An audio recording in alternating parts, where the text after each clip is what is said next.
assalaamu calaykum waraxmatullaahi wabarakaatu.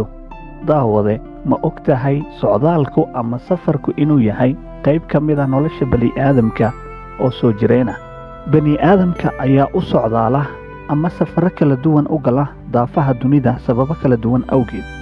sababaha ugu waaweyn ee keena inuu bani'aadamku socdaalo mar walba waxaa ka mid ah nabad raadis, nolol fiican raadis, waxbarasho raadis, shaqo raadis iyo caafimaad raadis, ganacsi, dalxiis iyo isagoo u socdaala isagoo raba inuu la kulmo qaraabada iyo qofuu jecel yahay. qarnigan 21aad waxaa jira waxyaabo muhiim ah oo lagama maarmaan ah oo fududeeya socdaalka iyo safarada bani'aadamka, sida dalkugalka ama baasboorka, fiisaha iyo ogolaansho uu qofku haysto. haddaba daawade, muuqaalkan waxaan idinku soo bandhigi doonaa 10 dalkugal ama baasboor ee ugu awoodda badan caalamka 2021. waxa aan sidoo kale idiin soo bandhigi doonaa awoodda iyo kaalinta ay caalamka kaga jiraan baasboorada waddamada geeska Afrika ay Soomaalidu deegaanka ku leedahay. ee la socod wacan. fadlan haddii aad ku cusub tahay channelka, fadlan subscribe noo saar, gambaleelkan furo si aad u hesho muuqaalada mar walba aan soo dhigno. mahadsanid.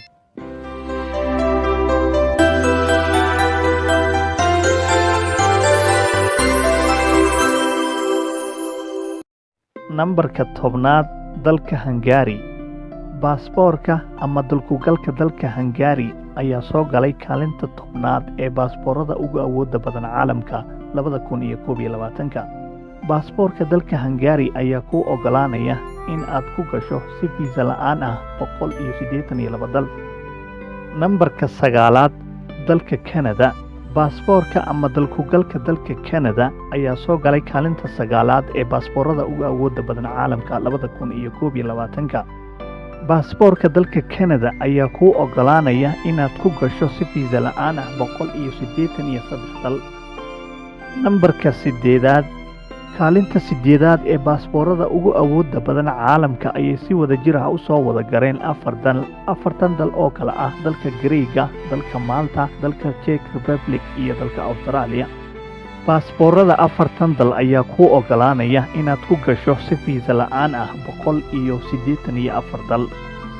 nambarka 7aad, kaalinta 7aad ee baasboorada ugu awoodda badan caalamka 2021 ayay si wada jir ah u soo wada galeen 6 dal.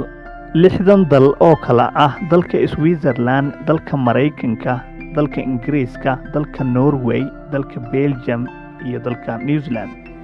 baasboorada 6 dal ayaa kuu ogolaanaya inaad ku gasho 185 dal si fiisa la'aan ah.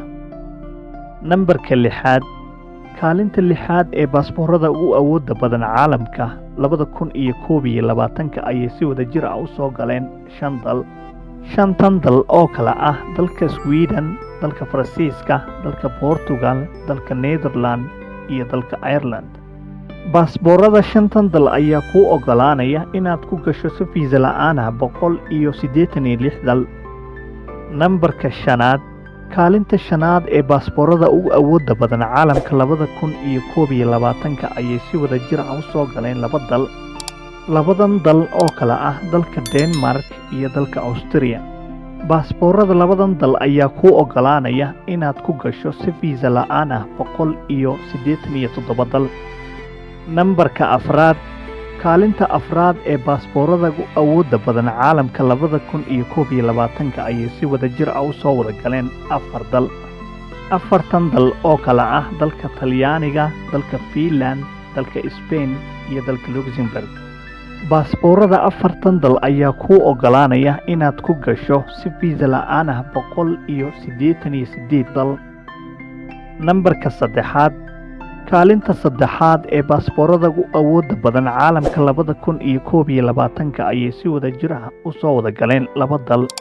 2 dal oo kala ah dalka Koonfurta Kooriya iyo dalka Jarmalka. baasboorada 2 dal ayaa kuu ogolaanaya inaad ku gasho si fiisa la'aan ah 189 dal. nambarka 2aad, dalka Singapore. baasboorka dalka Singapore ayaa soo galay kaalinta 2aad ee baasboorada ugu awoodda badan caalamka 2021. baasboorka dalka Singapore ayaa kuu ogolaanaya inaad ku gasho 190 dal si fiisa la'aan ah. Lambarka 1 dalka Japan. baasboorka dalka Japan ayaa soo galay kaalinta 1 ee baasboorada ugu awoodda badan caalamka 2021. baasboorka dalka Japan ayaa kuu ogolaanaya inaad ku gasho si fiisa la'aan ah 191 dal. haddii aan u imanno wadamada Geeska Afrika ay Soomaalidu deegaanka ku leedahay. baasboorka wadamada Geeska Afrika ay Soomaalidu deegaanka ku leedahay waxaa ugu horeeya baasboorka wadanka Kenya. baasboorka wadanka Kenya ayaa caalamka ka jira kaalinta 73. baasboorka wadanka Kenya ayaa kuu ogolaanaya inaad ku gasho si fiisa la'aan ah 72 dal. waxaa ku xiga baasboorka dalka Jamhuuriyadda Djibouti. baasboorka Djibouti ayaa caalamka kaga jira kaalinta 96. baasboorka dalka Djibouti ayaa kuu ogolaanaya inaad ku gasho si fiisa la'aan ah 47 dal. sidoo kale waxaa ku xiga baasboorka dalka Itoobiya. baasboorka dalka Itoobiya ayaa kaga jira caalamka kaalinta 98. baasboorka dalka Itoobiya ayaa kuu ogolaanaya inaad ku gasho si fiisa la'aan ah 44 dal. ugu dambeyntii waxaa ku xiga baasboorka dalka Soomaaliya. baasboorka dalka Soomaaliya ayaa caalamka kaga jira kaalinta 106. baasboorka dalka Soomaaliya ayaa kuu ogolaanaya inaad ku gasho si fiisa la'aan ah 33 dal. daawade waad ku mahadsan tahay daawashada muuqaalkan. fadlan haddii uu ku cajabiyo muuqaalka ama aad ka heshay muuqaalka, fadlan ha ilaawin inaad like saarto muuqaalka, sharena aad dhahdo. sidoo oo kale haddii aad ku cusub tahay channelka, fadlan ha ilaawin inaad subscribe dhahdo, gambaleelkanaad furato si aad uga mid noqoto qoyska 10 caalamka. mahadsanid.